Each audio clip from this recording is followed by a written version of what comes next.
اگر side effect رہے تو اس کے فائدے جو ہیں پھر وہ آپ نہیں لیں گے. تو سائیڈ افیکٹ تو برداشت کرنا پڑتا ہے. تقریباً جتنے بھی آپ کے فیملی ممبر ہوں گے اور وہ کسی بھی دوا کو استعمال کرتے ہوں گے، جیسے بلڈ پریشر کی دوا ہے یا ڈائبٹیز کی دوا ہے، تو ان کے سائیڈ افیکٹ تھوڑا بہت ہوتے ہیں. ابھی تک کوئی ایسی دوا نہیں بنی کہ جس کا کوئی سائیڈ افیکٹ نہیں ہوتا. تو یہ ایک مجبوری ہے، لیکن جو وقت گزرتا ہے تو دوائی کی ایڈجسٹمنٹ آپ کے ساتھ ہوتی رہتی ہے، دوائی کم ہوتی رہتی ہے، سائیڈ افیکٹ کم ہوتے رہتے ہیں، اور پھر ایک دن ایسا بھی آتا ہے کہ سائیڈ افیکٹ نہیں ہوتے. ایڈجسٹمنٹ ہو جاتی ہے. انسان چیزوں کے ساتھ ایڈجسٹ کرنا سیکھ لیتے ہیں.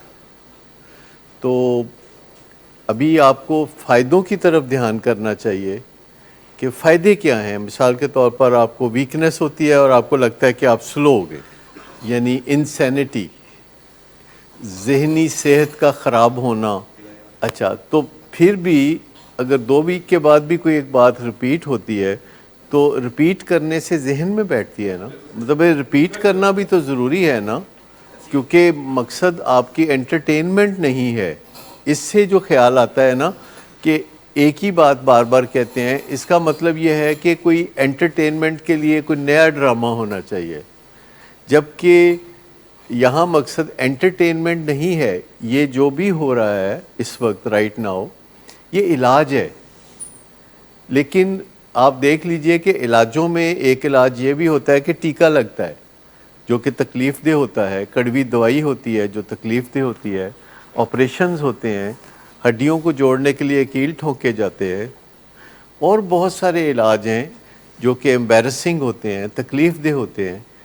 تو یہاں اس چیز کو کوئی آپ فنکشن سمجھتے ہیں. اصل بات یہ ہے کہ جو باتیں ریہیبلیٹیشن کے لیے ضروری ہوتی ہیں وہ اتنی ڈھیر ساری باتیں ہیں کہ ہم چاہیں بھی تو رپیٹ کرنا بہت زیادہ ہمارے لیے ممکن نہیں. اس سے زیادہ رپیٹ ہونی چاہیے. آپ اندازہ کریں کہ یہ جو سبجیکٹ ہے جسے موڈ ڈس آرڈر کہتے ہیں اور ایڈکشن کہتے ہیں، یہ بڑا ہی وسیع سبجیکٹ، یہ اتنا وسیع سبجیکٹ ہے کہ ہر سال تقریباً 1000 کتابیں دنیا کی نئی چھپتی ہیں اس سبجیکٹ کے لیے. 1000. اور اس میں کچھ کتابیں پیشنٹس کے لیے ہوتی ہیں، کچھ ڈاکٹرز کے لیے ہوتی ہیں، کچھ پیشنٹ کے فیملی ممبرز کے لیے ہوتی ہیں، کچھ پیشنٹس کے بچوں کے لیے مخصوص ہیں، کچھ ان کے بیوی یا خاوند کے لیے مخصوص ہیں، کچھ والدین کے لیے مخصوص ہیں. اس میں ایک سبجیکٹ ہوتا ہے جس کو ایڈکشن کہتے ہیں، جس کا ہم بار بار ذکر کرتے ہیں. ایڈکشن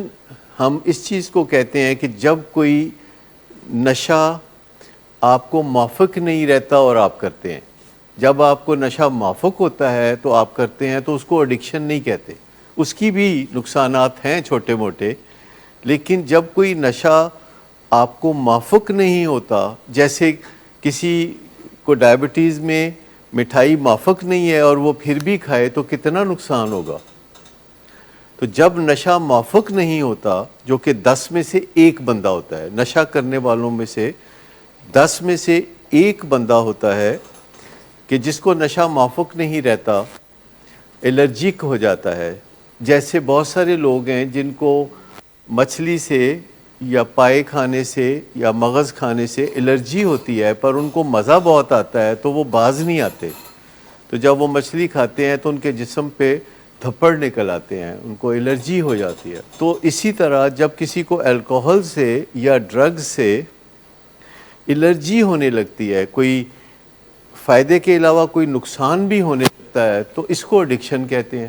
جیسے میں بتاتا ہوں کہ 3 سال پہلے میں نے چائے چھوڑی تھی. تو کیوں چھوڑی تھی؟ کیونکہ مجھے اس کے فائدے کے علاوہ ایک نقصان ہونے لگا تھا کہ جب میں چائے پیتا تھا تو مجھے انگزائٹی ہوتی تھی، جو کہ پہلے موجود نہیں ہوتی تھی، چائے پینے کے بعد ہوتی تھی. لیکن چائے اسی لیے پی جاتی تھی کہ ذرا چاقو چبند ہو جائیں، آنکھیں کھل جائیں. میں نے جب یہ سوچا کہ مجھے چائے پینے سے اب الرجی ہوتی ہے، مجھے انگزائٹی لگتی ہے، تو مجھے چھوڑ دینی چاہیے. جبکہ مجھے پتا تھا کہ اس الرجی کو دبانے کے لیے اگر میں لیکسوٹنل لے لوں چائے پینے کے علاوہ تو پھر ٹھیک رہے گا. ہر بندہ جو نشہ کرتا ہے وہ نشے کا مریض نہیں ہوتا. جن کو نشے سے کچھ سائیڈ ایفیکٹس زیادہ آنے لگتے ہیں، کچھ ٹاکسک ایفیکٹس آنے لگتے ہیں، ان کو نشے کا فائدہ کم اور نئے نئے نقصان آنے لگتے ہیں، تو اس کو ایڈکشن کہتے ہیں. کہ جو بندہ نشہ کرتا ہے اور نشے کا مریض بن جاتا ہے اور اپنے گھر کے حالات کو پھر وہ خراب کرنا شروع کرتا ہے، پھر لڑائی جھگڑے کرنا شروع کرتا ہے، فرض پورا نہیں کرتا، تو اس کے گھر والے تنگ ہونا شروع ہوتے ہیں، اس کی بیوی یا اس کے ماں باپ پریشان ہونا شروع ہو جاتے ہیں. اور ایسے جب وقت گزرتا رہتا ہے تو جب گھر والے پریشان ہوتے ہیں تو وہ بھی ایک طرح سے بیمار ہو جاتے ہیں، وہمی سے ہو جاتے ہیں، آدھی رات کو اٹھ کے اس کی نبضیں چیک کرتے ہیں، اور ہر وقت ان کا دھیان ادھر ہی رہتا ہے. اگر ان کے 5-6 بچے ہوں تو ان کو وہ بھول جاتے ہیں، بس ایک بچہ جو نشے کا مریض ہے دھیان اس کی طرف رہتا ہے، اور ذرا نیند کھلتی ہے تو پھر ادھر دھیان ہوتا ہے، دوبارہ نیند نہیں آتی، اور ہر وقت وہم رہتا ہے کہ اس بچے کا کیا بنے گا، اور منفی خیالات آنے لگتے ہیں. تو اس چیز کو ہم کہتے ہیں کو ڈپینڈنس. اردو میں ہم نے اس کا نام رکھا کہ روگی ہو گیا ہے. کوئی ایک بندہ زیادہ روگی ہو جاتا ہے، کچھ ایک بندہ کم ہو جاتا ہے، کوئی بالکل اثر نہیں لیتا، لیکن ہو جاتا ہے، روگی ہو جاتے ہیں. اچھا، ایک ہم ایڈکشن کی بات کرتے رہتے ہیں، پھر دوسرا ہم کو ڈپینڈنس کی بات کرتے ہیں کہ جو لوگ روگی ہو جاتے ہیں ان کی زندگی بھی نارمل نہیں رہتی، ان کی زندگی میں ان مینیجبلٹی آ جاتی ہے، غیر منظم ہو جاتی ہے، ان کی زندگی میں بگاڑ آ جاتا ہے، ان کو ڈپریشن رہنے لگتی ہے، وہ نا امیدی کا شکار ہو جاتے ہیں. اور جب مریض ہمارے پاس آتا ہے تو وہ روز پوچھتے ہیں کہ ہڈا مریض ٹھیک ہو جائے گا، اور ان کا دل چاہتا ہے کہ کوئی ان کو روز بتاتا رہے کہ آپ کا مریض ٹھیک ہو جائے گا، آپ کا مریض ٹھیک ہو جائے گا. تو جب ہم ایسے کرتے ہیں تو اصل کام کی طرف توجہ دینا مشکل ہو جاتا ہے. تو ایک تو یہ ٹاپک ہیں دو جن کے اوپر ہم بات کرتے ہیں. پھر ہم بات کرتے ہیں کہ بندہ نشہ کرتا ہی کیوں ہے، تو اس کے بارے میں ہم کہتے ہیں کہ کوئی موڈ کی بیماری ہوتی ہے تو ہم نشہ کرتے ہیں. ہمارا موڈ یا تو ڈم رہتا ہے، یا ڈپریس رہتا ہے، یا انگزائٹی ہوتی ہے، اور یا غصہ آتا ہے، تو اس چیز کو ہم موڈ ڈس آرڈر کہتے ہیں. اکثر لوگ جو بڑے کام کے لوگ ہوتے ہیں، نشہ زیادہ تر ان لوگوں کو اٹیک کرتا ہے جو کہ بڑے کام کے لوگ ہوتے ہیں، بڑے ممتاز لوگ ہوتے ہیں، بڑے بڑے افسر ہوتے ہیں، بیوروکریٹ ہوتے ہیں، وہ نشہ کرتے ہیں. آپ نے سنا ہوگا کہ پائلٹ نشہ کرتے ہیں، ڈاکٹر نشہ کرتے ہیں، نشہ کر کے تو آپریشن کر رہے ہوتے ہیں، اور اس کے علاوہ وکلاء نشہ کرتے ہیں، سیاستدان نشہ کرتے ہیں. آپ نے سنا ہے کہ پاکستان میں بھی بہت بڑے بڑے سیاستدان نشہ کرتے رہے. ذوالفقار علی بھٹو کے بارے میں مشہور تھا کہ وہ نشے کے مریض تھے، الکوہلک تھے، جس کے ہاتھوں انہوں نے پھر اپنی جان بھی لے لی اکڑ میں. یحییٰ خان تھا، اس سے پہلے ایوب خان کے بارے میں بھی یہی کہتا تھے. تو آپ دیکھ لیجئے اور بھی لوگ ہوں گے، پرویز مشرف کے بارے میں بھی یہی کہتے تھے.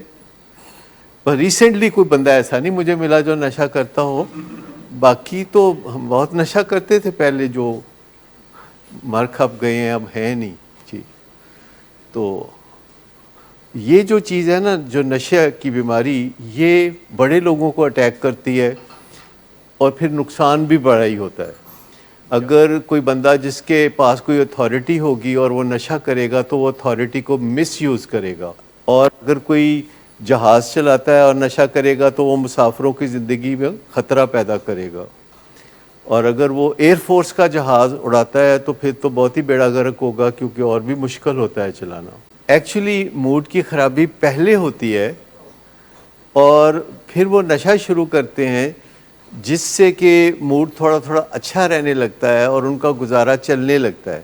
لیکن جب نشہ کرتے کرتے نشے کی بیماری ہو جاتی ہے، یعنی نشے سے الرجی ہو جاتی ہے، ایب نارمل ریئیکشن سامنے آتا ہے، تو پھر ان کو اپنے نشے سے فائدہ کم اور نقصان زیادہ ہوتا ہے، اور ان کا موڈ اور بھی خراب رہنے لگتا ہے. لیکن کوئی بھی بندہ اس وقت تک نشہ نہیں کرے گا جب تک کہ پہلے اس کا موڈ خراب نہ ہو، کیونکہ کوئی بھی نشہ مزیدار نہیں ہوتا فرنی کی طرح یا کھیر کی طرح جس کو ویسے ہی کیا جا سکے. اور چائے کا جو قہوہ ہوتا ہے دودھ ڈالے بغیر اور چینی ڈالے بغیر، اس کا کیا ذائقہ ہوتا ہے کافی کا یا چائے کا؟ کڑوا ہوتا ہے۔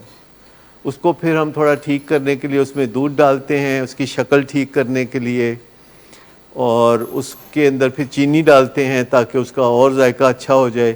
اسی طرح شراب کو خوبصورت بوتلوں میں ڈالا جاتا ہے، پھر اس پہ ربن باندھا جاتا ہے، اور اس کو بہت لاڈ دیکھے جاتے ہیں اس کے، ٹھیک؟ تو ذائقہ تو اس کا کوئی بھی ذرا اچھا نہیں ہوتا۔ تو جو لوگ بھی کبھی بھی نشہ کریں گے، انہیں پتہ ہو یا نہ پتہ ہو، ایکچولی ان کا موڈ خراب ہوتا ہے، اور وہ اس خراب موڈ کے ساتھ عادی ہو چکے ہوتے ہیں، زندگی گزار رہے ہوتے ہیں، پر یکدم جب ان کو کوئی نشے کا تجربہ ہوتا ہے تو انہیں فرق پتہ چل جاتا ہے۔ جب آپ نے پہلی دفعہ چائے پی تھی تو باقاعدہ آپ نے اناؤنسمنٹ نہیں کی تھی کہ میرا موڈ ڈم رہتا ہے اور میں چائے پی کے اس کو ٹھیک کرنے لگا ہوں، ایسی کوئی اناؤنسمنٹ تو کبھی نہیں کی۔ خاموشی سے چائے آپ کی زندگی میں داخل ہو گئی، آپ کو لگا کہ اٹ ہیلپس، اور آپ نے چائے کو اپنا لیا، اور پھر چائے کے ساتھ ساتھ یہی چیز جو چائے میں ہوتی ہے جیسے کیفین، یہ کوکو کولا میں، پیپسی کولا میں، اور یہ کیکس جو ملتے ہیں بیکری سے،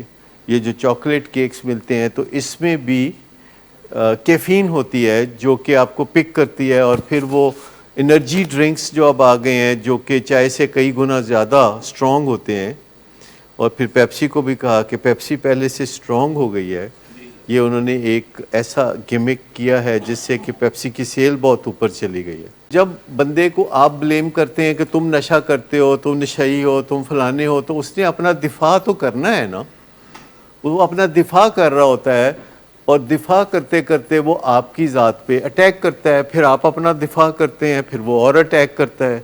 تو ہم اس پہ بھی بات کرتے رہتے ہیں کہ ایک پیشنٹ جو ہے وہ 4 باتیں کر رہا ہوتا ہے جس سے اس کی نشے کی بیماری چل رہی ہوتی ہے۔ پہلی بات وہ یہ کر رہا ہوتا ہے کہ آپ نے میری زندگی کا بیڑا غرق کیا ہے، آپ نے میری زندگی بننے نہیں دی، آپ نے میری زندگی سنورنے نہیں دی، آپ ہیں جو اصل میں ذمہ دار ہیں جو میں اس حال میں ہوں۔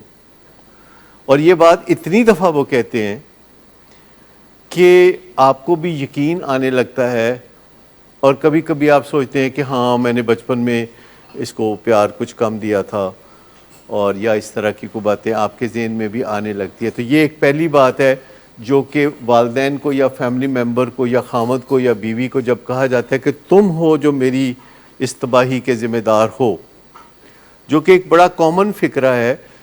لوگ اپنی بیویوں کو کہتے ہیں کہ تمہاری وجہ سے مجھے ڈائبٹیز ہو گئی، تمہاری وجہ سے مجھے بلڈ پریشر ہو گیا، اور ماں باپ اپنی اولاد کو بھی کہہ رہے ہوتے ہیں کہ تمہاری وجہ سے میری جان جائے گی، تمہاری وجہ سے ایک دفعہ مجھے ہارٹ اٹیک ہوگا اور میں مروں گا۔ تو یہ جو بلیم کرنا ہے کسی کو، یہ ایک عام بات ہے۔ گھروں میں ہم سیکھتے ہیں کہ جب بھی موقع ملے تو کسی کو بلیم کر دو۔ جیسے میں یہ کہتا ہوتا ہوں کہ ہر بندہ آ کے کہتا ہے مہنگائی بہت ہے، کوئی یہ نہیں کہتا جی ایکچولی میری آمدنی کم ہے۔ اگر وہ یہاں سے شروع ہو کہ میری آمدنی کم ہے تو وہ سوچے گا کہ اچھا آمدنی کم ہے تو کیوں کم ہے؟ کیا میں محنت کم کر رہا ہوں؟ کیا میں سمارٹ ورک نہیں کر رہا؟ میں آمدنی کی ذرائع بڑھانے کی کوشش نہیں کر رہا؟ لیکن وہ اس جھنجھٹ میں نہیں پڑے گا، وہ بلیم کرے گا کہ آمدنی میری ٹھیک ہے، مہنگائی بہت ہے، اور مہنگائی کرنے والا کوئی اور ہے۔ تو گھر میں بھی ہم بلیم گیم کرتے کہ آپ نے مجھے بچپن سے پیار نہیں کیا، مجھے توجہ نہیں دی، مجھے فلاں چیز نہیں دی، فلاں نہیں کیا، اور مجھے اچھے سکول میں نہیں داخل کرایا، یا فلاں موقع پہ یہ ہو سکتا تھا جو آپ نے نہیں کیا۔ تو پہلی بات یہ ہے کہ آپ ہیں میری تباہی کے ذمہ دار ہوں کہ جو بندہ ایک جاب کرتا ہے اور اس کی آمدنی کم ہوتی ہے تو پھر وہ دوسرا جاب کرتا ہے جو کہ میں ریکمینڈ نہیں کرتا، وہ پھر ایک تیسرا جاب کرتا ہے، کوئی آن لائن کام کرتا ہے جو کہ میں ریکمینڈ نہیں کرتا، اور کئی اور چیزیں ہوتی ہیں جو کہ وہ کر سکتا ہے جو کہ وہ کسی وجہ سے نہیں کرتا۔ وہ چاہے تو جاب کے ساتھ کوئی چھوٹا موٹا کاروبار بھی کر سکتا ہے، کوئی چھوٹی موٹی انویسٹمنٹ کر سکتا ہے اگر اس نے کوئی بچت کر رکھی ہو۔ اگر وہ بچت نہیں کرتا تو وہ انویسٹمنٹ بھی نہیں کر سکتا۔ تو اس فی الحال میں یہ بات کر رہا ہوں کہ 4 پوائنٹ ہیں جو کہ پیشنٹ کہہ رہا ہوتا ہے اپنی نشے کی بیماری کو چلائے رکھنے کے لیے۔ ایک یہ ہے کہ آپ نے میرا بیڑا غرق کیا ہے، اور دوسرا یہ کہ میرا کچھ نہیں بچا، میں تباہ ہو گیا، میں برباد ہو گیا۔ وکٹم سٹانس لینا، میں بیچارہ۔ اور تیسرا یہ کہ اب جب کہ آپ مجھے تباہ کر چکے ہیں اور میں تباہ ہو چکا ہوں، تو اب آپ نے فردر میری زندگی میں دخل کوئی نہیں دینا، کیونکہ آپ ہی میری تباہی کا کارن ہیں، آپ ہی میری تباہی کی وجہ ہیں. تو اگر آپ نے فردر دخل دیا تو تباہی اور بڑھ جائے گی. تو وہ آپ کو کہتا ہے کہ بس پیچھے ہٹ جائیں، آپ نے مجھے اب کچھ نہیں کہنا، اور میں جو ہے آپ کو یہ کہہ رہا ہوں کہ میری زندگی میں دخل دینا ٹوٹل بند کر دیں. اور چوتھی چیز وہ یہ کہتا ہے کہ ان قریب میں نے نشہ چھوڑ دینا ہے، اگلے مہینے یا کسی اور شہر میں جا کے، یا کسی علاج کی وجہ سے، یا کسی علاج کے بغیر. تو مجھے بتائیے کہ یہ جو 4 باتیں ہیں کہ آپ نے مجھے تباہ کیا اور میں وکٹم ہوں، اور آپ نے میری زندگی میں دخل نہیں دینا، اور اگلے مہینے یا 2 مہینے بعد یا 3 مہینے بعد یا فلاں جگہ جا کے تو میں نے نشہ چھوڑ دینا ہے.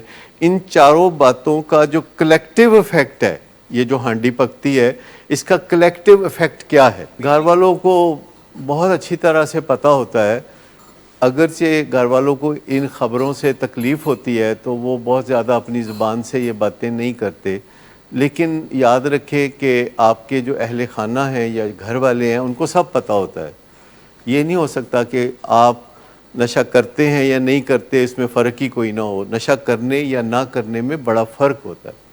تو ایک ہم نے کہا ایڈکشن کی بات، دوسرا ہم نے کہا کہ کو ڈیپینڈنس یعنی فیملی کے خراب حالات، فیملی کے وہم اور فیملی کی تکلیفیں، ان کو بھی دور کرنا ہوتا ہے. حالانکہ جب پیشنٹ ہمارے پاس آتا ہے تو فیملی اوریجنلی اپنے لیے کوئی خدمات کی بات نہیں کرتی، اور ہم سمجھتے ہیں کہ جب تک فیملی کو خدمات فراہم نہیں کریں گے، وہ اپنے مریض کی بحالی یا نشے سے نجات میں کوئی کردار ادا نہیں کر سکیں گے. اگر وہ ان باتوں کو نہیں سمجھیں گے تو وہ اپنے کچھ رویوں کو نہیں چھوڑیں گے. ان رویوں کو ہم کہتے ہیں انیبلنگ اور پرووکنگ. جب تک فیملی یہ باتیں نہیں سمجھے گی نشے کی بیماری کے بارے میں، تو وہ انیبلنگ اور پرووکنگ کرتے رہیں گے. پرووکنگ کا مطلب ہے کہ وہ غصے میں آ کے برا بھلا کہیں گے. انیبلنگ کا مطلب ہے کہ پھر گلٹی فیل کر کے مریض کو کوئی فیور دیں گے، اس کی خاطر کوئی جھوٹ بولیں گے، سوسائٹی میں اس کی پوزیشن کو محفوظ رکھیں گے، یا اس کو جو اجازت نہیں دے رہے تھے وہ اجازت دے دیں گے، یا اس کو کسی نہ کسی طریقے سے کہیں وہ پھنس گیا ہے تو وہ نکالیں گے، چاہے کیسے طریقے سے نکالیں. تو جب تک فیملی یہ چیزیں سمجھے گی نہیں تو تب تک وہ مدد نہیں کر سکتے اپنے مریض کی. اپنی زندگی میں جو بھی کردار آپ ادا کرنا چاہتے ہیں، اس کے لیے آپ کو کوئی سکلز چاہیے. ان کو ہم ایگزیکٹو سکلز کہتے ہیں، جو زندگی گزارنے کے لیے ضروری سکلز ہیں، جو زندگی گزارنے کے لیے ضروری مہارتیں ہیں، وہ آپ کو سکھائی جائیں تاکہ آپ کوئی روزی روٹی کر سکیں، کوئی اپنی زندگی کو اچھے طریقے سے گزار سکیں.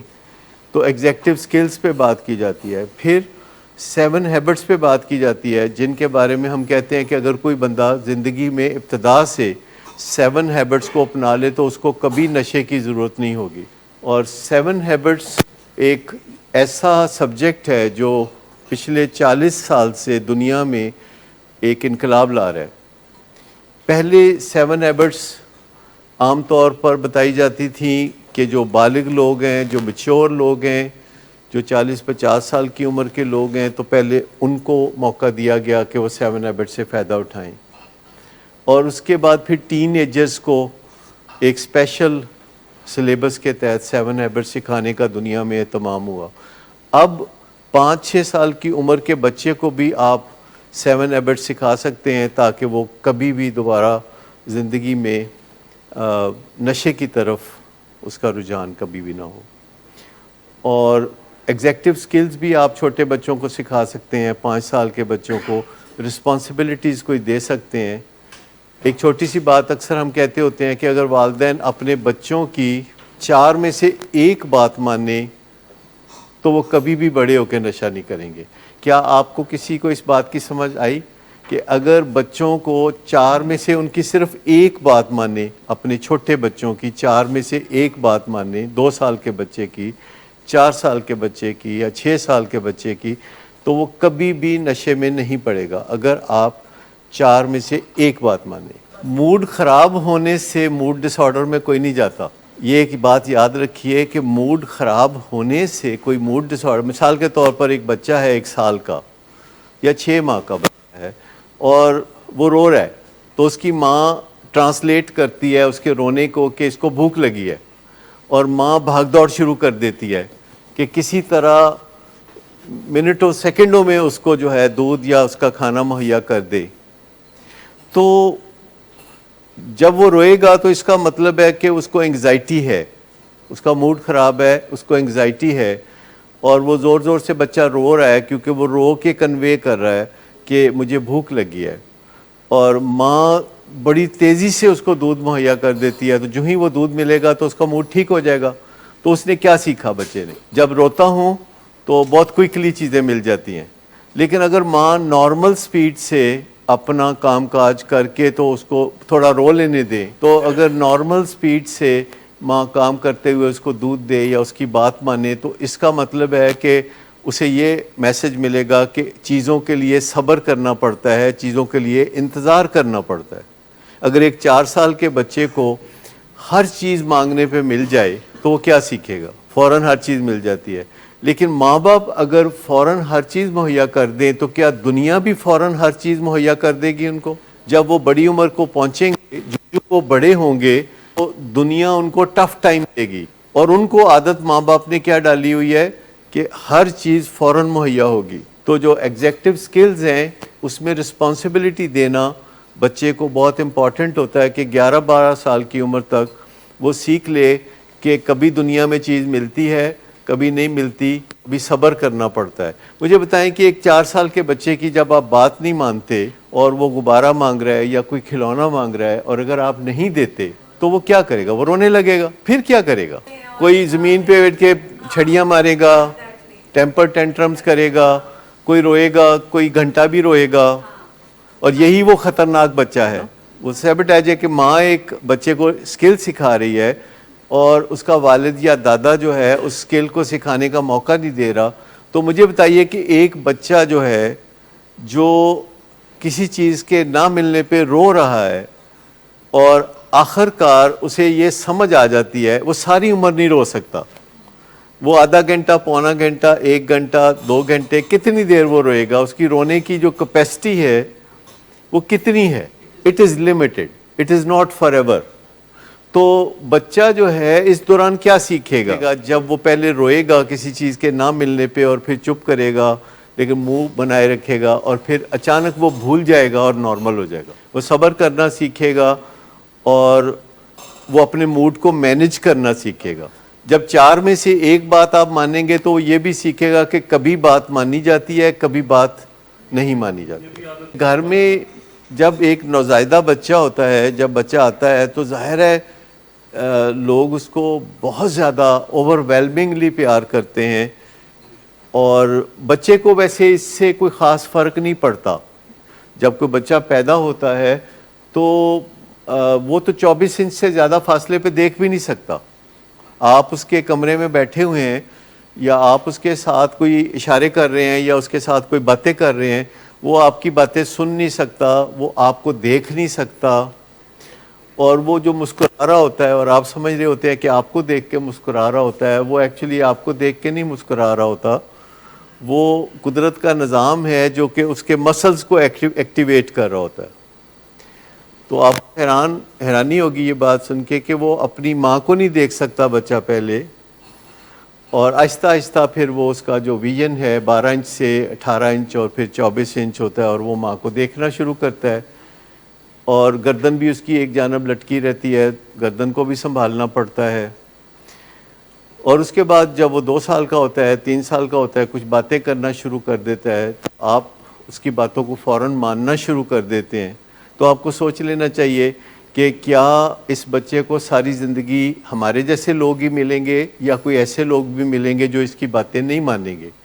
وہ جب اسکول جائے گا تو ٹیچر اس کے ساتھ بڑا ہارش ہوگا، ہو سکتا ہے اس کا ٹیچر چھڑی کا استعمال کرے. وہ جب مسجد میں جاتا ہے تو مولوی صاحب بھی اس کے ساتھ سختی سے پیش آئیں گے.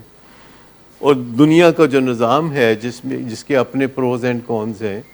تو یہ جو بچے کی تربیت ہے، اس میں یہ تربیت بڑی اہم تربیت ہے کہ اس کو موڈ مینجمنٹ سکھائی جائے کہ اگر اس کو کوئی چیز نہیں ملی اور وہ رو رہا ہے تو اس کو سمجھایا جائے کہ یہ چیز تمہیں نہیں ملے گی اور تم پھر بھی رونا چھوڑ دو، اور اس کے بعد وہ جو رونا بند کر دیتا ہے، موڈ خراب کر کے بیٹھ جاتا ہے، تو ماں پھر اس سے بات کرتی ہے کہ تم اب اپنا موڈ ٹھیک کر لو تاکہ تم زندگی میں دیگر چیزوں سے لطف اندوز ہو سکو، اور ماں اسے سکھاتی ہے کہ موڈ خراب ہوتا ہے اور اس کو ٹھیک کرنا ہماری ذمہ داری ہوتی ہے، ہم نے ٹھیک کرنا ہوتا ہے، اور اس کے لیے ضروری نہیں کہ ہماری ہر تمنا پوری ہو۔ جب ہم اس دنیا میں آئے تھے تو ہم سے پہلے کوئی بات نہیں کی گئی تھی کہ جب آپ اس دنیا میں آئیں گے تو آپ کی ہر بات مانی جائے گی۔ کوئی دوست ہی کہتا ہے کہ تم سگریٹ پی لو، اور وہ یہ نہیں باقاعدہ کہتا کہ تمہارا موڈ ٹھیک ہو جائے گا، وہ چونکہ خود سگریٹ پی رہا ہوتا ہے تو وہ کہہ رہا ہے تم بھی پی لو، اور جب وہ سگریٹ پیتا ہے تو اس کو پتہ چلتا ہے کہ سگریٹ ایک ایسی چیز ہے جس سے مزہ آتا ہے، تو وہ سگریٹ کی اس کو لت پڑ جائے گی۔ لیکن بات یہ ہے کہ جس بچے کو والدین نے یہ بار بار تربیت دی ہو کہ تمہاری کوئی بات مانی جائے گی، کوئی بات نہیں مانی جائے گی، تو وہ ڈیولپ ہوگا ایک ذمہ دار بچے کے طور پر۔ جب اس کی بات نہیں مانی جائے گی تو وہ بولے گا اٹس آل رائٹ، اور جب اس کی بات مانی جائے گی تو وہ بولے گا تھینک یو۔ جس بچے کی 4 میں سے 4 باتیں مانی جائے تو وہ تو تھینک یو بھی نہیں کہے گا، اس کے لیے اٹ از سو نارمل، اس کے لیے تو بہت نارمل بات ہے کہ میں بات کرتا ہوں اور میری بات مانی جاتی ہے۔ بہت زیادہ بہتر تو نہیں رہے گا، آپ یعنی اسے ایک لیسر ایول کی طرف اگر بھیجیں گے، اگر آپ نے موبائل نہیں دینا تو آپ بتا دیں کہ میں نے موبائل نہیں دینا، اور جب آپ کہہ دیں کہ آپ نے نہیں دینا تو پھر نہیں دینا، کیونکہ اگر آپ نے 10 منٹ اس کو رلا کے موبائل دے دینا ہے تو وہ صرف یہ سیکھے گا کہ 10 منٹ رونے سے موبائل ملتا ہے، یا رونے دھونے سے ہمیں چیزیں مل جاتی ہیں۔ دیکھیں نا، دنیا میں یہ ایک بڑا ایج اولڈ طریقہ ہے، بہت ہی پرانا طریقہ ہے کہ اگر آپ نے اپنا مسئلہ حل کرنا ہے تو کسی کے لیے ایک مسئلہ پیدا کر دو۔ لوگ حکومتوں کے لیے مسئلے پیدا کرتے ہیں، جلسے جلوس نکالتے ہیں، دھرنے دیتے ہیں، تو یہ پرانا طریقہ ہے کہ جب ہم نے اپنا ایک مسئلہ حل کرنا ہے تو پھر ہم ایک متعلقہ بندے سے جس سے کہ ہمارا واسطہ ہے اس کے لیے ایک مسئلہ پیدا کر دیں۔ مثال کے طور پر بچے بھی یہ بہت جلد سیکھ لیتے ہیں کہ اگر آپ میری بات نہیں مانیں گے تو میں کھانا نہیں کھاؤں گا، یہ ویٹو تھریٹ ہے۔ یا بچے جب کوئی بات منوانا چاہتے ہیں تو وہ کوئی نہ کوئی ایسی بات کرتے ہیں جس سے والدین کو اپنی پریشانی پڑ جائے، جیسے کہ ہمارے مریض کئی دفعہ گھر والوں کو کہتے ہیں کہ پھر میں گھر سے ہی چلا جاؤں گا، تو گھر والے ایک دم پریشان ہو جاتے ہیں، اور یا کہتے ہیں پھر میں اپنے آپ کو کچھ کر لوں گا۔ یہ ساری ویٹو تھریٹس ہیں، اور ان کو ڈیل کرنے کے سائنس میں باقاعدہ طریقے موجود ہیں۔ اگر تو آپ بچے کو ستا ہی رہی ہیں تو نہ ستائیں، لیکن اگر آپ بچے کی تربیت کر رہی ہیں تو آپ اپنی ساس کو بعد میں بتا سکتی ہیں کہ میں یہ جو کر رہی ہوں اور بچے کی بات نہیں مان رہی اور وہ رو رہا ہے اور اخیر میں وہ چپ ہو کے تو میرے ساتھ سیٹ ہو جائے گا، تو یہ بات اس کی تربیت کا حصہ ہے۔ اگر آپ اپنی ساس کو بتا دیں گی کہ میں لاپرواہ ماں نہیں ہوں بلکہ میں اپنے بچے کی تربیت کر رہی ہوں، تو پھر ساس سمجھ جائے گی، اور ہو سکتا ہے ساس نہ بھی سمجھے۔ تو آپ نے تو اپنی کوششیں کرنی ہے نا، اور جب بھی آپ کوئی کام کرتے ہیں تو آپ کو کامیابی کوئی زیادہ 100% ملے یہ ضروری نہیں ہے، آپ کو 90% مل سکتی ہے، 80% مل سکتی ہے، اور آپ کوشش کر سکتی ہیں کہ دوسروں کا تعاون حاصل کریں۔ جب آپ پہلے زندگی گزارتے تھے کئی سال، 10 سال، 15 سال نشے کے ساتھ،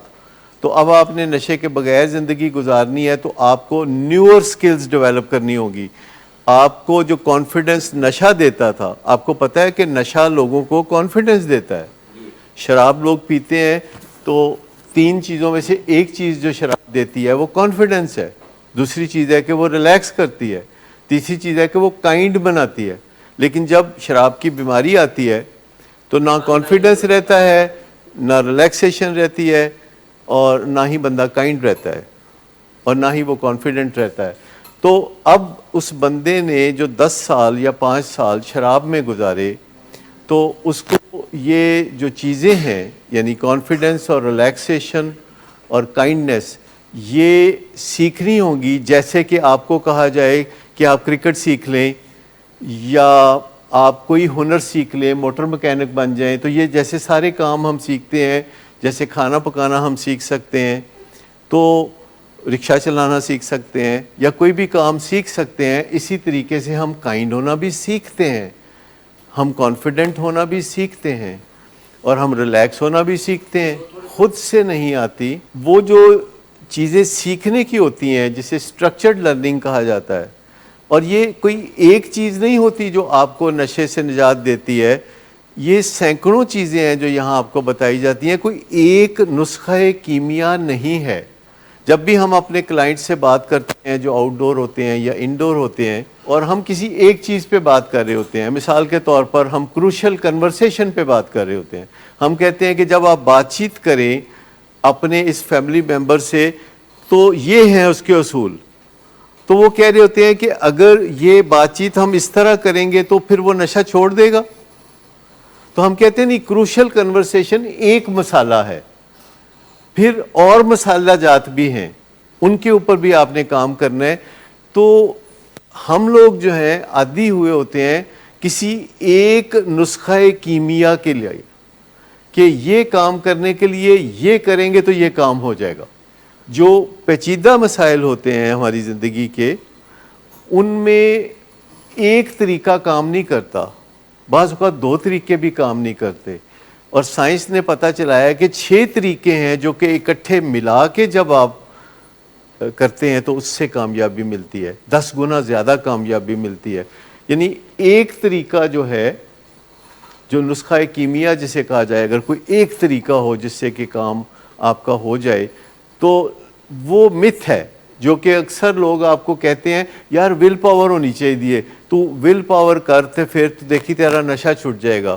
تو وہ سمجھتے ہیں کہ جو ول پاور ہے وہ نسخہ کیمیا ہے, لیکن آپ کو اچھی طرح پتہ ہے کہ جب آپ ول پاور کے تحت کوئی کام کرتے ہیں یا نشہ چھوڑتے ہیں یا کوئی عادت اپناتے ہیں یا ایکسرسائز شروع کرتے ہیں یا واک شروع کرتے ہیں, تو چند دنوں میں آپ کی ول پاور نیچے آنا شروع ہو جاتی ہے, جیسے آپ کا بینک اکاؤنٹ چیک لکھنے سے نیچے آنا شروع ہو جاتا ہے. تو ایک ول پاور کافی نہیں, اسکل پاور بھی چاہیے جو دوسری ہے, اور سوشل کیپٹل چاہیے, انسانوں کا تعاون چاہیے, اور چوتھی بات یہ ہے کہ کوئی گرو چاہیے, کوئی سکھانے والا, کوئی مینٹور چاہیے, اور پانچویں بات ہے کہ روزانہ کا بہی کھاتا بنانا ضروری ہے کہ آیا میں کامیاب ہو رہا ہوں یا میں کامیابی سے دور ہو رہا ہوں. اور پھر نان لیونگ چیزوں سے بھی فائدہ اٹھانے کی ضرورت ہے, جیسے کہ گوگل سے یا یوٹیوب سے یا کوئی کتاب پڑھنے سے آپ کو پتہ چل جائے گا جو کہ نان لیونگ چیز ہے کہ کیسے کوئی کام کرتے ہیں. جو شیم ہیلنگ کا پروسیس ہے یا سیلف بلڈ کرنے کا جو پروسیس ہے, یہ ایک پرپز ہے آپ کا, اٹ از ناٹ اے گول, کیونکہ یہ آن گوئنگ ہے, یہ اچیو نہیں ہو جاتا, یہ ہو رہا ہوتا ہے. تو یہ ایک آن گوئنگ پروسیس ہے, روز کے کرنے کا کام ہے, اور چند دن نہیں کریں گے تو واپس مڑ کے دیکھیں گے تو لڑک کے آپ پیچھے جا چکے ہوں گے, کیونکہ یہ جو بیماری ہے نشے کی بیماری, یہ آپ سب جانتے ہیں پیچیدہ بیماری ہے, آپ کو پتہ ہے اچھی طرح, کہیں نہ کہیں آپ کو پتہ ہے, اپنے دماغ میں یہ بات کو بہت اچھی طرح سے آپ جانتے ہیں کہ یہ ایک پیچیدہ بیماری ہے. اور ہماری زندگی میں اور بھی پیچیدہ مسئلے ہوتے ہیں, جیسے میاں بیوی کے درمیان جھگڑا ہے, تو یہ ایک پیچیدہ مسئلہ ہے. جن میاں بیوی کو جھگڑے کی عادت پڑ جاتی ہے, ان کو جھگڑے سے باز رکھنا ایک مشکل کام ہے. اور جب ہم ان سے بات کرتے ہیں اور ہم کہتے ہیں کہ غصہ نہ کیا کریں, تو وہ کہتے ہیں غصہ نہیں کریں گے تو پھر یہ مسئلہ حل ہو جائے گا. تو ہم کہتے ہیں نہیں, کوئی ایک نسخہ کیمیا نہیں ہے, آپ کو کوئی وائٹل بیہیویئر تلاش کرنے پڑیں گے. کبھی نام سنا ہوگا اس اسٹیج سے وائٹل بیہیویئرز کا, یعنی سنہرے رویے, کوئی ایسے رویے کہ جو عام رویوں سے زیادہ ممتاز ہوتے ہیں. مثال کے طور پر مسکرانا اگر آپ اپنی زندگی میں شامل کر لیں تو یہ ایک وائٹل بیہیویئر ہوگا. صرف مسکرانا شامل کر لیں تو آپ کی زندگی میں کافی تبدیلیاں آ سکتی ہیں. تو اس لیے اس کو ہم ایک وائٹل بیہیویئر کہتے ہیں.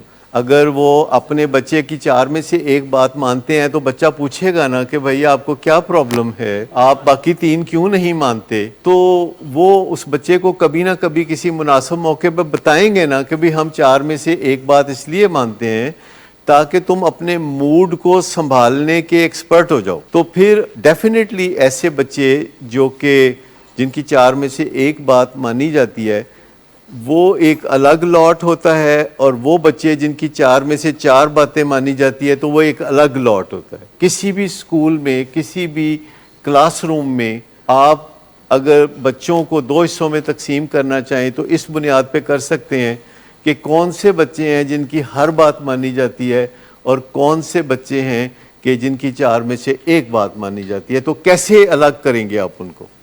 اگر آپ کو 2 حصوں میں تقسیم کرنا ہو کلاس کو تو آپ کیسے کریں گے ان بچوں کو ملے بغیر؟ دیکھیں اس کلاس کا جو لیٹسٹ رزلٹ ہے اگر وہ آپ کو دے دیا جائے تو آپ 2 حصوں میں تقسیم کر سکتے ہیں ان کو، کہ جن کا رزلٹ بہت اچھا ہے وہ 4 میں سے 1 والے ہیں، اور جن کا رزلٹ ورسٹ ہے وہ 4 میں سے 4 والے ہیں، اور جن کا بیچ میں ہے وہ 4 میں سے 2 والے ہیں. اسی طریقے سے اگر آپ کسی بچے کی تربیت کرنا چاہتے ہیں اور آپ کسی کمرے میں بچوں کو بٹھا لیتے ہیں اور ٹیبل پہ 5-6 بچے اپنی فیملی کے آپ بٹھا لیتے ہیں جو 4 سال کے، 3 سال کے، 5 سال کے بچے ہیں، اور آپ ان کی پلیٹ میں چاکلیٹ رکھ دیتے ہیں، ہر ایک کی پلیٹ میں آپ ایک ایک چاکلیٹ رکھ دیتے ہیں، اور آپ ان کو کہتے ہیں کہ میں 15 منٹ کے بعد واپس آؤں گا، تو آپ میں سے جن بچوں نے چاکلیٹ ابھی نہیں کھایا ہوگا ان کو میں ایک ایک چاکلیٹ اور دوں گا، اور جو بچے چاکلیٹ کھانا چاہیں تو وہ کھا لیں، لیکن ان کو ایک اور چاکلیٹ نہیں ملے گا. تو جب 15 منٹ کے بعد آپ واپس آئیں گے تو آپ کے جو وہاں 8 بچے بیٹھے ہیں تو کیا رزلٹ ہوگا کہ کچھ کھا لیں گے، کچھ نہیں کھائیں گے. اچھا، وہ جو کچھ نہیں کھائیں گے وہ کیسے نہیں کھائیں گے، اور جو کھا لیں گے وہ کیوں کھائیں گے جبکہ ان کو 15 منٹ کے بعد 100% پروفٹ ہونے والا ہے؟ یعنی وہ گریٹیفیکیشن کو روک سکتے ہیں، مزاحمت کر سکتے ہیں. اور ایسے آپ کو یاد ہوگا کہ آپ میں سے کئی بچے ایسے ہوں گے کہ جب ماں باپ چیزیں بانٹتے ہیں تو کچھ بچے فوراً کھا لیتے ہیں اور کچھ بچے جیب میں رکھ لیتے ہیں، اور 2-3 گھنٹے کے بعد پھر وہ نکالتے ہیں اپنی کھانے والی چیز کوئی، اور دوسرے بچے جو ہے ان کی طرف پھر للچائی ہوئی نظروں سے دیکھتے ہیں. تو جو لوگ اپنی گریٹیفیکیشن کو ڈیلے کر سکتے ہیں، مزے کو ڈیلے کر سکتے ہیں، یہی وہ بچے ہیں جو کہ زندگی میں آگے جا کے کامیاب ہوں گے، جو کہ مزے کو ڈیلے کر کے پڑھائی کے لیے بیٹھ سکتے ہیں. کوئی بچہ ہے کہتا نہیں میں پہلے کھیلوں گا، مزہ لوں گا اور پھر پڑھوں گا، اور پھر کبھی پڑھتا ہے کبھی نہیں پڑھتا. تو بچپن سے ہی آپ اپنے بچوں کو ٹیسٹ کر سکتے ہیں. پھر اس کا مطلب یہ نہیں کہ آپ ان کو ان کے حال پہ چھوڑ دیں، کہ جو بچے ڈیلے نہیں کر سکتے اپنی گریٹیفیکیشن کو، مزے کو جو پوسٹ پون نہیں کر سکتے، تو آپ انہیں سکھا سکتے ہیں کہ مزے کو کیسے پوسٹ پون کرتے ہیں. پھر آپ ان کی تربیت کر سکتے ہیں، اور جو بچے پہلے ہی بہتر ہیں ان کو آپ اور آگے کی منزلوں میں لے جا سکتے ہیں. تو ہیومن نیچر جو ہے اس کو کافی سٹڈی کیا گیا ہے. آپ 21ویں صدی میں رہتے ہیں اور صرف 2-4 مسئلے ہی رہ گئے ہیں جن کا ابھی تک حل نہیں ڈھونڈا جا سکا. زیادہ تر مسئلوں کا حل ڈھونڈ لیا گیا ہے دنیا میں. جیسے ٹیررزم کا ایک مسئلہ ہے، اس کا بھی حل نہیں نکلا کہ یہ جو ٹیررسٹ ہوتے ہیں ان کے ساتھ کیسے نپٹا جائے. اس مسئلے کا کوئی سالڈ حل ابھی تک نہیں نکلا. آپ اچھی طرح جانتے ہیں کہ دنیا میں بڑا ڈیزاسٹر رہا پچھلے 20 سال میں یا پچھلے 40 سال میں ٹیررزم کی وجہ. جی تو تباہی ہے نا، جتنی بھی ہے، جہاں جہاں بھی ملکوں میں ٹیررزم کا سامنا تھا وہاں تباہی کا سامنا تھا، اور یہ اس مسئلے کا حل ابھی تک نہیں نکلا. میں نے چائے چھوڑی، اصلی وجہ یہ تھی کہ مجھے انگزائٹی ہونے لگی تھی چائے کے بعد، اور یہ اصلی وجہ تھی، اور وہ انگزائٹی مجھے نہیں چاہیے تھی کیونکہ میں نے لیکسوٹنل نہیں کھانی تھی.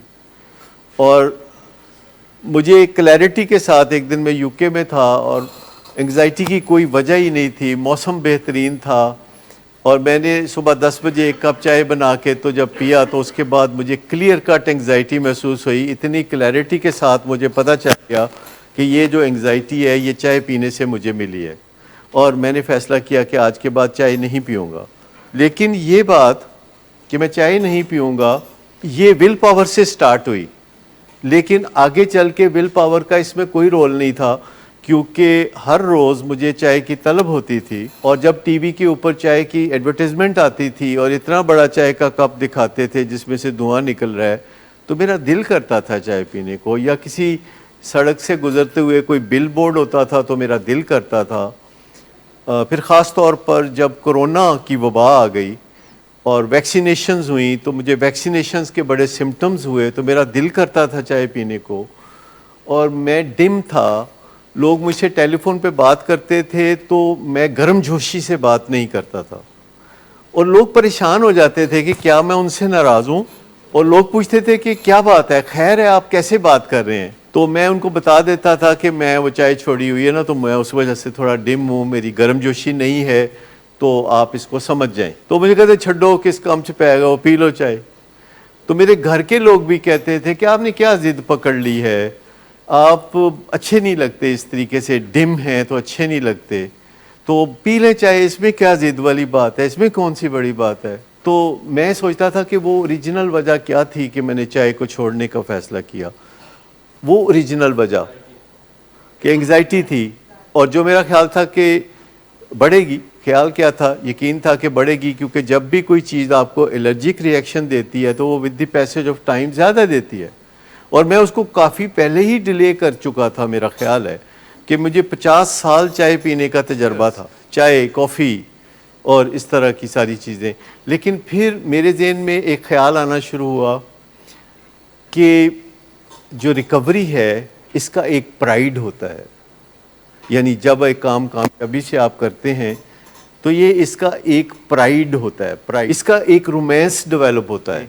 کسی وجہ سے نشہ چھوڑا، اور اب آپ کو کسی کلائنٹ سے بات کرتے ہوئے یا کاروبار کرتے ہوئے مشکل ہوتی ہے، تو آپ کہتے کہ ایک سگریٹ پی لینے دو نا بیٹے کو یا کسی کو تو میں ٹھیک ہو جاؤں گا۔ تو یہ جو دوسرے لوگ سمجھاتے ہیں وہ اپنی جگہ ٹھیک ہے، لیکن آپ کو وہ بار بار یاد کرنا چاہیے کہ میں نے نشہ چھوڑا ہی کیوں تھا، اور پھر آپ کو اپنے اس فیصلے کے اوپر فخر کرنا چاہیے، یعنی پرائیڈ لینا چاہیے۔ پھر جتنا عرصے سے آپ نشہ نہیں کر رہے اس کے ساتھ ایک ریلیشن شپ ڈیولپ ہونا چاہیے کہ میں کیپیبل ہوں، میں کچھ کر سکتا ہوں، اور اگر میں نے سگریٹ پی لیا یا نشہ کر لیا تو یہ فخر نیچے آ گرے گا۔ تو یہ جو پرائیڈ ہے، یہ جو رومانس ہے جو کہ نشے چھوڑنے کے حوالے سے آپ کے دل میں ڈیولپ ہوتا ہے، تو آپ لوگوں کو کہتے ہیں اچھا بھائی جیسا میں ہوں ایسے ہی گزارا کر لو۔ جیسے میں کہتا تھا کہ اگر آپ کو میں گرم جوش نظر نہیں آتا، متحرک نظر نہیں آتا، تو آپ گزارا کر لو۔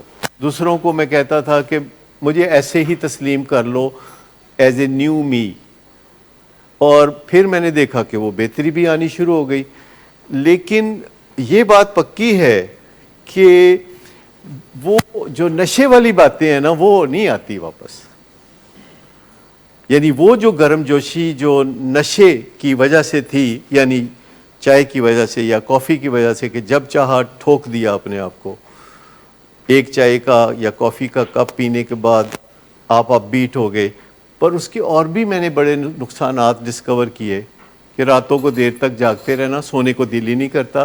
جب آپ دن میں 10 کپ چائے پی کے بیٹھے ہوتے ہیں اور آخری کپ آپ نے رات 10 بجے پیا ہوتا ہے تو آپ سو نہیں سکتے، آپ پھر 2 بجے 3 بجے تک بلا وجہ ٹائم ضائع کرتے رہیں گے، آپ سو نہیں سکیں گے۔ تو پھر صبح آپ نے اٹھنا ہے، پھر صبح اٹھنا ہے تو آپ کو غنودگی ہے یا ڈراؤزینس ہے، تو پھر آپ نے چائے کافی کا کام شروع کر لینا ہے۔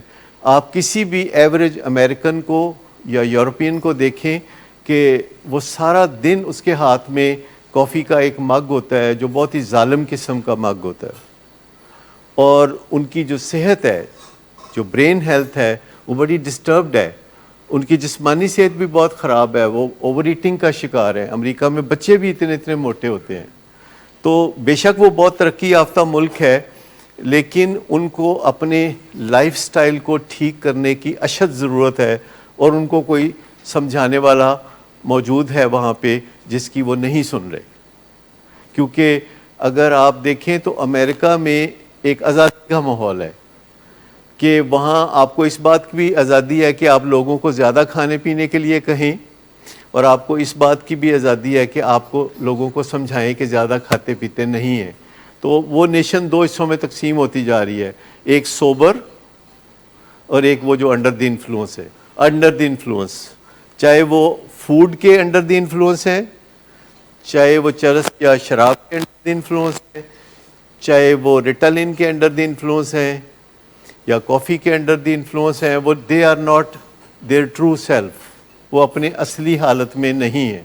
جب آپ اصلی حالت میں ہوتے ہیں تو آپ ایک اور ہی نئے لائف سٹائل میں ہوتے ہیں. پھر جب آپ کا جسم تھکا ہوتا ہے تو آپ چائے نہیں پیتے, آپ آرام کرتے ہیں. پھر جب آپ کو نیند آئی ہوتی ہے تو آپ ہو جاتے ہیں, آپ کافی پی کے اپنی نیند کو دور نہیں کرتے. پھر آپ ہر چیز کے لیے, آج کل لوگوں کے پرس میں آپ دیکھیں تو لیکسوٹنل, زینکس خواتین کے پرس میں آپ کو اکثر ملے گی, کیونکہ وہ ان کو ضرورت پڑتی رہتی ہے اپنی انگزائٹی کو ٹھیک کرنے کے لیے. کسی بھی وقت انگزائٹی کو ٹھیک کرنا ہے, ایک گولی جو ہے وہ ٹنگلی. اور اسی طریقے سے مرد بھی کرتے ہیں, وہ سگریٹ نکال کے پیتے ہیں. عورتوں کا سگریٹ پینا ہمارے ہاں تھوڑا اتنا اچھا نہیں سمجھا جاتا, اس لیے عورتیں سگریٹ نہیں پیتیں, اور مرد جو ہیں وہ یہ ان کے پاس لائسنس ہے کہ وہ یہ سارے کام کریں. جی, جتنی دنیا میں مارکیٹنگ ہے یا جتنی دنیا میں ایڈورٹائزنگ ہے, وہ کیا چاہ رہی ہے ہم سے؟ ٹی وی پہ جتنے ایڈورٹائزمنٹ آتی ہے وہ کیا چاہتی ہے؟ یعنی جو بھی مارکیٹنگ سٹریٹجیز ہیں یا ایڈورٹائزمنٹ سٹریٹجیز ہیں, ان کا ایک ہی پرپز ہے کہ لوگوں کو وہ چیز خریدنے پہ قائل کیا جائے جو کہ وہ نہیں خریدنا چاہتے. لوگوں کو قائل کیا جائے کہ وہ چیز خرید لیں, وہ آئیڈیا خرید لیں, وہ پروڈکٹ خرید لیں جو کہ وہ ایکچولی نہیں خریدنا چاہتے.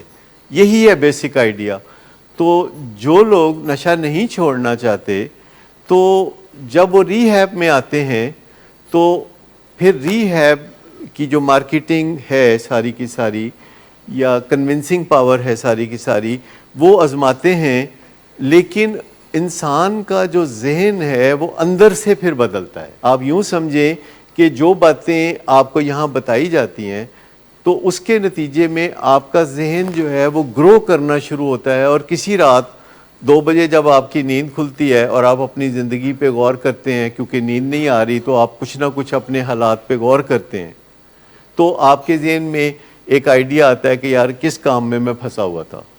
تو بہت سارے لوگ بدل جاتے ہیں, بہت سارے لوگ تبدیل ہو جاتے ہیں, اور ان کی زندگی بہتر ہو جاتی ہے. یہاں یہ روز ہم دیکھتے ہیں اپنے سامنے کہ آہستہ آہستہ آہستہ چینجز آنی شروع ہوتی ہیں, کیونکہ ہمارا یہ ایک اسٹرانگ عقیدہ ہے کہ جو چیز ہم پیشنٹس کو بتا رہے ہوتے ہیں وہ پیشنٹس کے بیسٹ انٹرسٹ میں ہے. یعنی جو بھی چیزیں ہم بتا رہے ہوتے ہیں وہ مریضوں کے بیسٹ انٹرسٹ میں ہیں, وہ مریضوں کے لیے کارآمد چیزیں ہیں.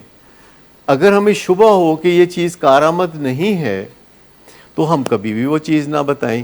جب ہم آپ کو بتا رہے ہوتے ہیں تو ہمیں یقین ہے کہ 2 + 2 4 ہوتا ہے, اور وہی ہم بتا رہے ہیں. تو ایک دن آپ اپنی تنہائی میں جب غور و فکر کر رہے ہوں گے اپنی زندگی پہ, تو آپ صحیح نتیجوں پہ پہنچیں گے. اور یہ سائیکالوجی کی سب سے پہلی برانچ ہے جو اللہ تعالیٰ نے انسان کو دے کے بھیجی ہے.